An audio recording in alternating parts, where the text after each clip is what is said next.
Le matin, vous vous réveillez, vous êtes en pleine forme, mais peu à peu, au fur et à mesure que la journée passe, vous vous sentez fatigué et surtout démotivé. Maxime, naturopathe à Bordeaux, le but de cette chaîne est de vous donner les clés de la santé en vous communiquant des techniques naturelles et en vous montrant que vous avez les rênes sur votre santé. Si ce type de contenu vous plaît, je vous invite à vous abonner pour m'encourager à créer d'autres vidéos comme celle-ci.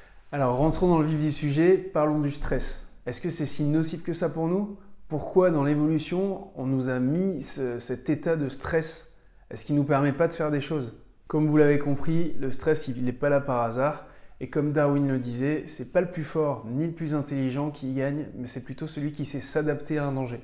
Alors à quoi il sert ce stress, à part nous mettre dans des états pas possibles? Eh bien en fait, il va nous donner l'énergie physique et l'énergie mentale de vite réagir à une situation. Sauf qu'au niveau ancestral, en fait, il nous servait juste à pas nous faire manger dans la forêt. Et à notre époque quand même, se faire manger dans la forêt, c'est pas le cas de figure le plus fréquent. Par contre, se faire manger par son patron, ça peut arriver. En fait, le stress apparaît quand nos ressources physiques et mentales ne nous permettent pas de nous adapter à une situation. Il y a une dissonance et là, en fait, on n'a plus les capacités de réagir. Ce stress, normalement, il est bénéfique, il nous permet de réagir à ça. Mais si on ne trouve pas de solution et qu'on ne s'adapte pas à la situation, le stress va s'installer et c'est là que les problèmes chroniques peuvent apparaître. Le vrai problème, c'est que notre cerveau il réagit exactement de la même façon face à un danger physique pour notre intégrité. En gros, pas se faire manger, comme je disais tout à l'heure. Mais il réagit exactement de la même façon quand c'est une menace psychologique. Il va mobiliser toute l'énergie pour nous sortir de cette situation, même si à ce moment-là, c'est pas de ça dont nous avons vraiment besoin. Et c'est à la longue, en fait, si ça dure trop longtemps, notre organisme, en fait, dans cet état d'hypervigilance permanente, va finir par s'épuiser. Et il va épuiser toutes ses ressources et il ne va pas pouvoir tenir sur la longueur comme ça. Alors pour que vous compreniez un petit peu mieux, le stress, c'est un grand mot, mais en fait, il se divise en plusieurs phases qui sont totalement distinctes les unes des autres. Alors la première phase du stress, c'est la phase d'alarme. C'est celle qui va nous donner le coup de boost, l'adrénaline, de réagir immédiatement. Ça va apporter le sucre aux muscles, ça va dilater les bronches pour capter plus d'oxygène, ça va dilater les pupilles pour qu'on soit plus réactif à tout ce qui se passe autour de nous.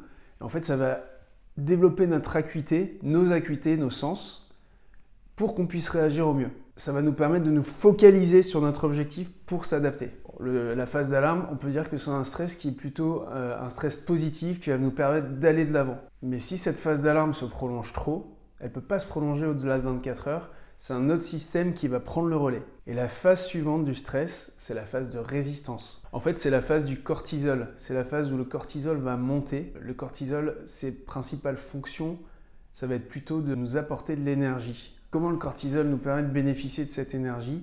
Il va demander au foie de relarguer le sucre dans le sang pour nous donner de l'énergie en permanence. Ce qui à la longue n'est pas un état physiologique normal. On ne doit pas avoir trop de glucides dans le sang en permanence parce que ça peut provoquer d'autres soucis et notamment des soucis de résistance à l'insuline, des soucis de diabète qui sont suivis de problèmes cardiovasculaires parce qu'une glycémie trop haute va provoquer des dégâts aussi inflammatoires au niveau des vaisseaux.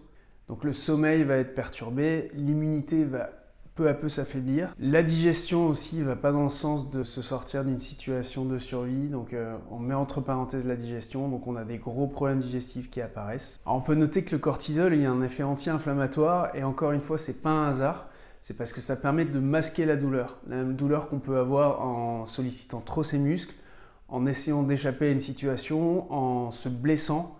En fait le but c'est de ne pas être paralysé par sa douleur, mais c'est de pouvoir continuer à s'échapper ou pouvoir réagir. Alors je trouve ça vraiment génial parce qu'il n'y a vraiment pas de hasard dans tout ça. Le corps, il est parfaitement conçu pour s'adapter à toutes les situations. Moi, je trouve ça juste incroyable, pas vous?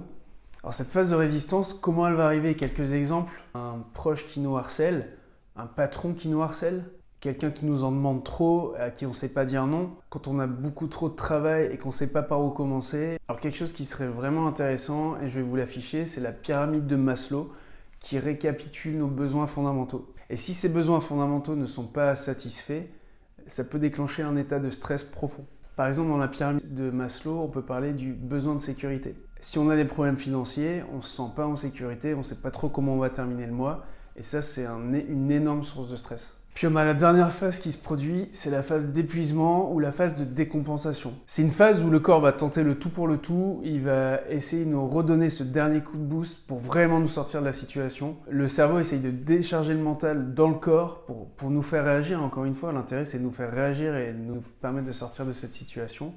Mais ça a pour effet de nous déclencher des symptômes psychosomatiques. C'est ce qu'on appelle les maladies psychosomatiques. Alors sur la phase d'épuisement, le corps a atteint sa capacité maximale, il n'arrive plus à nous fournir les ressources nécessaires à nous sortir de la situation. Et si cette phase d'épuisement se prolonge trop, on est à 2-3 mois après le début du gros stress en fait, on va avoir une chute hormonale globale et là tous les métabolismes du corps vont être déréglés, on va plus pouvoir réagir, on va être paralysé, c'est ce qui s'appelle le burn-out. Maintenant que je vous ai parlé des bases du stress, vous allez mieux comprendre les 3 erreurs à éviter pour sortir de son stress. La première erreur, ça va être de garder son stress pour soi, de ne pas le faire sortir. Donc, la première chose, c'est savoir exprimer ses besoins et savoir dire non. Tenir compte de ses ressources, ses capacités et de ses besoins avant de s'occuper de ceux des autres. Alors, ce qui va être très important aussi, c'est de parler de ce qui vous tracasse à votre entourage, à un thérapeute. Mais en tout cas, parler. Il faut absolument que ça sorte. Parler à quelqu'un et le formuler.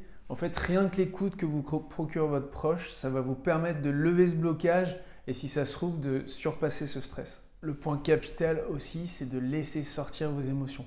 Si vous ressentez des choses dans votre corps, il faut absolument qu'elles sortent, que vous les exprimiez d'une façon ou d'une autre. Parce que sinon, c'est votre corps qui va les exprimer, il va les somatiser et là, vous aurez des manifestations inconscientes que vous ne pourrez pas maîtriser. Autre chose, vous allez mal, vous vous sentez stressé et en plus de ça, vous vous sentez responsable de ce qui vous arrive. Il ne faut surtout pas rentrer dans ce schéma-là parce que vous allez être dans ce cercle vicieux où vous vous sentirez responsable de votre situation et ça augmentera davantage votre stress. Et ne restez pas seul face à ce stress. Allez en parler à un thérapeute qui, lui, mettra directement le doigt sur le stade dans lequel vous êtes et qui vous proposera les solutions adaptées à ce stress. Alors le deuxième grand piège du stress, c'est de se laisser piéger dans cet état.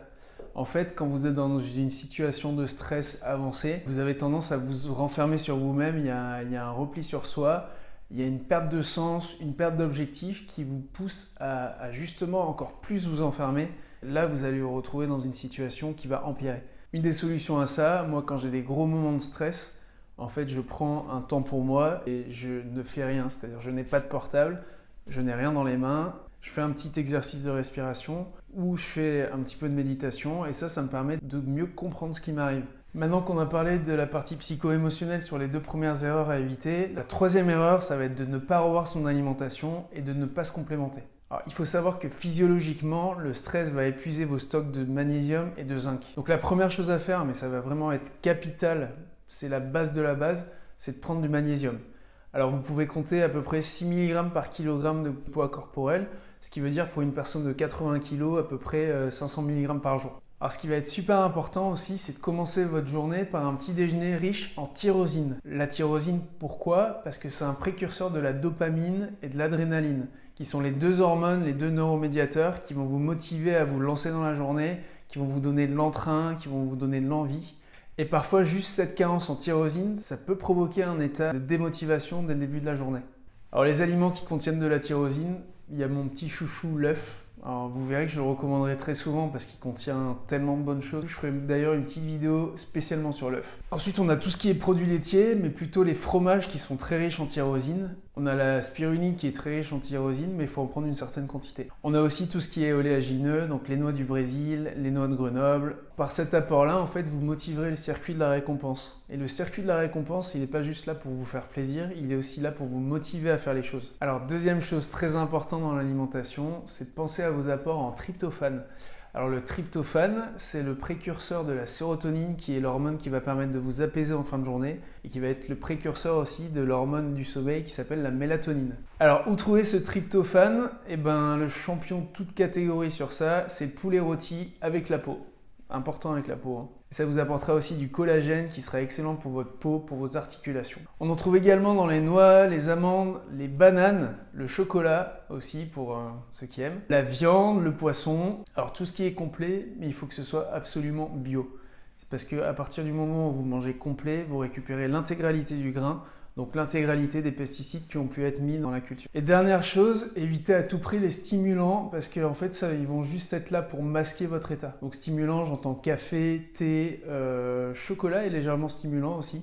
Alors une des solutions SOS qu'on propose en naturopathie où j'ai pas trop de risques à vous la recommander, c'est la rhodiola, qui est une plante adaptogène qui va vous permettre de vous adapter à cette situation de stress. Ça ne va pas résoudre le fond du problème, mais ça peut vous permettre de traverser cette période-là. Et ma recommandation d'hygiène de vie de base que je pratique moi à titre personnel, parce que j'ai eu des gros soucis de sommeil, et je la pratique juste avant de dormir, et c'est magique, sur la qualité de mon sommeil, ça a 100% amélioré les choses, c'est la respiration en cohérence cardiaque. Alors vous prenez 5 minutes, il y a plein d'applications pour le faire, et vous inspirez 5 secondes et vous expirez 5 secondes 6 fois par minute, le tout pendant 5 minutes. Alors il y a un gros souci de digestion dont la cause principale est le stress, c'est les remontées acides. Alors je suis en train de créer un programme sur toutes les solutions pour mettre fin aux remontées acides. Je vous invite à laisser votre mail pour être averti de sa sortie. En attendant la prochaine vidéo, prenez bien soin de vous. Vous pouvez me poser vos questions dans les commentaires, j'y répondrai avec grand plaisir.